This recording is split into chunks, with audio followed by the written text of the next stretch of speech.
Hello everyone, इस video में हम करेंगे डायरेक्टरेट ऑफ एजुकेशन द्वारा प्रोवाइड की गई क्लास 10 साइंस की वर्कशीट नंबर 26। ये वर्कशीट 2 सितंबर 2020 के लिए शेड्यूल्ड है और आज की जो वर्कशीट है वो भी हमारे चैप्टर नंबर 6 लाइफ प्रोसेसेस से ली गई है। जो मेन टॉपिक आज की वर्कशीट का वो है ह्यूमन रेस्पिरेटरी सिस्टम। आज हम ह्यूमन रेस्पिरेटरी सिस्टम के बारे में जानेंगे। सबसे पहले we should know what is respiratory system.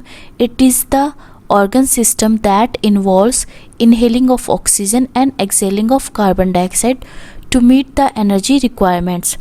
Human respiratory system एक ऑर्गन सिस्टम है, एक ऑर्गन्स का एक पूरा सिस्टम है जिसमें स्पेशली हम उन पार्ट्स को स्टडी करेंगे जो इन्वॉल्व होते हैं इनहेलिंग ऑफ ऑक्सीजन और एक्सहेलिंग ऑफ कार्बन डाइऑक्साइड से related, that is inhalation and exhalation process से related. Now first of all we will discuss respiratory system parts and their functions.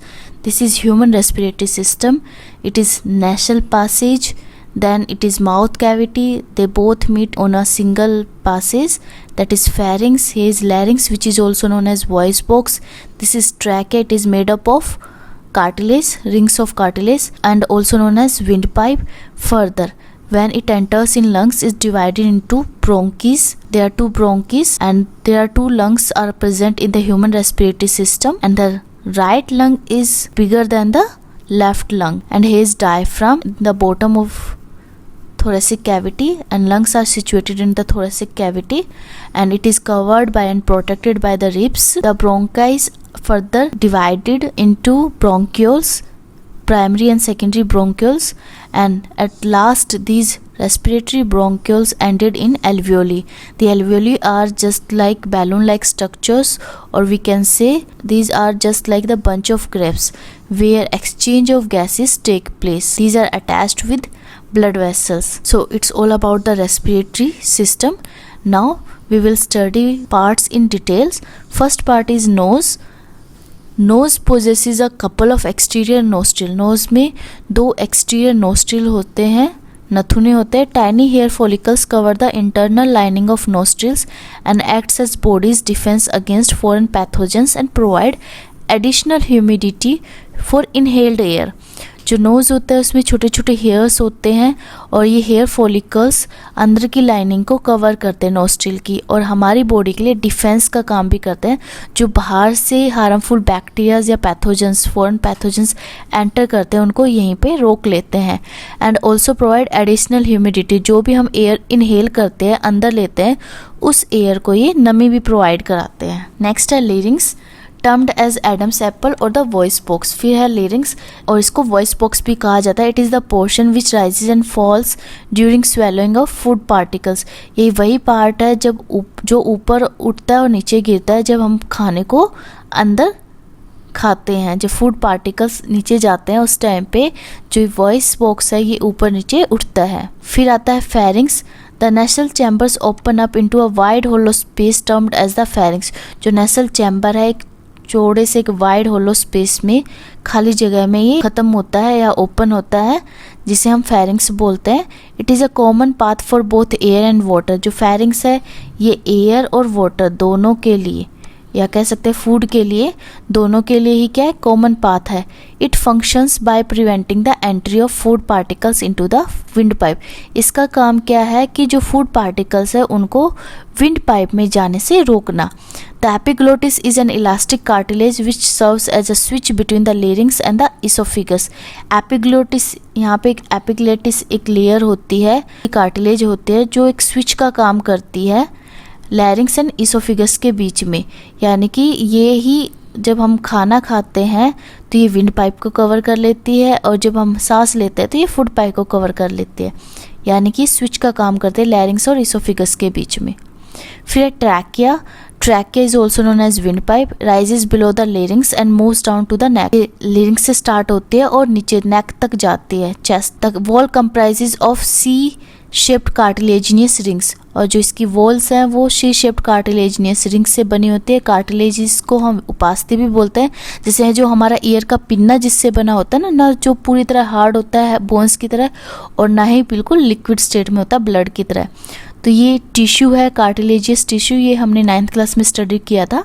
ये protect करता है, इसकी ये शेप इसको प्रोटेक्ट करते हैं कोलैप्सिंग से, चिपकने से, ताकि ये विंड चिपके ना आपस में। फिर आता है bronchi. The trachea splits into 2 tubes termed as bronchi. जो ट्रैकिया है लंग्स में एंटर करने से पहले 2 ट्यूब्स में स्प्लिट हो जाता है, जिन्हें हम बोलते हैं ब्रोंकी, और फिर हर दोनों में से एक एक ट्यूब ईच लंग्स में एंटर करती है इंडिविजुअली। फर्दर जो ब्रोंकाई है वो डिवाइड होते हैं सेकेंडरी एंड टर्सरी ब्रोंक्यूल्स में, which is further divided into alveoli. फिर अंदर जाके ये फिर एल्वियोली में डिवाइड हो जाते हैं। Then what is alveoli? Alveoli are single celled and thin balloon like structures filled with air. Alveoli single celled और थिन बैलून लाइक स्ट्रक्चर्स होते हैं जो हवा से भरे होते हैं, और ये जो स्ट्रक्चर्स होते हैं ये गैसेस एक्सचेंज में हेल्प करते हैं, इसको फैसिलिटेट करते हैं। बहुत बारीक होती है इनकी परत। फिर आते हैं लंग्स पे। Chief centres of the respiration in humans. जो लंग्स है यही सबसे मेन सेंटर। ये सारी चीज़ें कहाँ प्रेजेंट है? एल्वियोली, ये सारी चीज़ें लंग्स में ही प्रेजेंट है। They are located in the thoracic cavity. Lungs thoracic cavity में प्रेजेंट होते हैं। Of the chest near the backbone, backbone के नज़दीक, and on either side of the heart, और हार्ट के दोनों तरफ। They are the pair of large spongy organs. ये लार्ज स्पंजी ऑर्गन्स हैं, mainly involve in the exchange of gases. इसका main कार्य क्या है? गैसेस का एक्सचेंज करना between the blood and the air, air और रक्त के बीच में, रुधिर के बीच में। Compare to the left lung, the right lung is quite bigger and heavier. अगर हम लेफ्ट लंग से कंपेयर करें तो जो राइट लंग है वो ज़्यादा बड़ा और हैवी है। तो ये सब था इसके पार्ट से रिलेटेड, और ये हमने डिस्कस कर ही लिया है। अब जो हमारा नेक्स्ट टॉपिक है वो है inhalation and exhalation.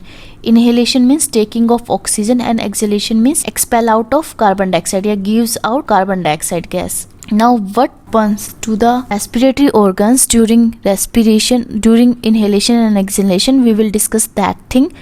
During inhalation जो thoracic cavity है वो expand हो जाती है, but at the time of exhalation thoracic cavity contracts, वो contract हो जाएगी। During inhalation ribs lift up, बाहर की तरफ, पसलियाँ बाहर की तरफ फैल जाती हैं। Exhalation में ribs move downward, नीचे की तरफ move करती हैं। फिर diaphragm becomes flat in shape। Inhalation के टाइम में जो डायफ्राम है ये फ्लैट हो जाता है, ऐसे नीचे की तरफ आ जाएगा।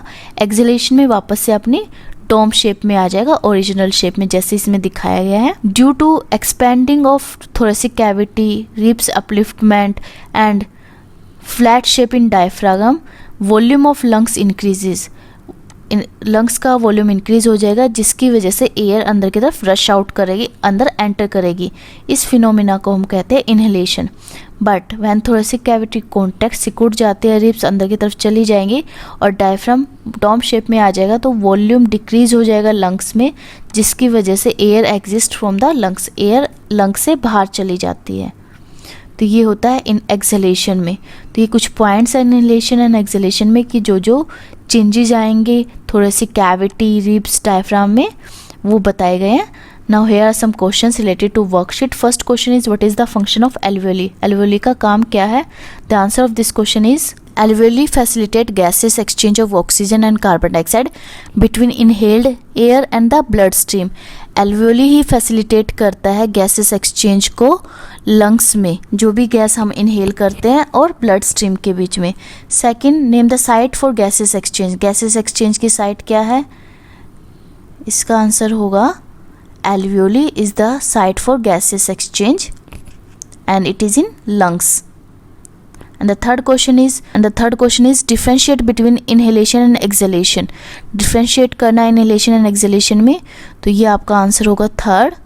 And you can also add the taking of or breathing in oxygen is known as inhalation and expel out or release of carbon dioxide is known as exhalation. You can also add this point in these. And the fourth question is draw a available diagram of human respiratory system. इस diagram में आपको यही वाला diagram बनाना है। Answer number 4 है ये। And the last question is observe the movement of your stomach during inhalation and exhalation. What can be the reason behind your observation? The answer of this question is, the answer number 5 is because when we inhale our belly expands because the diaphragm flats and pulls the lungs down. इसलिए ऐसा होता है कि हमारा stomach expand हो जाता है जब हम एयर को इनहेल करते हैं, क्योंकि जो डायफ्राम है वो फ्लैट हो जाएगा, जिससे लंग्स थोड़े नीचे की तरफ पुल डाउन होंगे। And but when diaphragm relaxes जब एक्सहेलेशन होता है तो डायफ्राम वो रिलैक्स हो जाता है, वापस से डोम शेप में चला जाता है और जिससे जो एयर है वो बाहर पुश आउट होती है, जिसकी वजह से जो बैले यानी कि जो हमारा स्टमक है वो भी डिफ्लेट्स हो जाता है। तो ये सब कुछ हम ऑब्जर्व करते हैं इनहेलेशन एंड एक्सहेलेशन के टाइम पे। So it is all about today's worksheet. Thanks for watching this video. Please like, share and subscribe my channel. Thank you.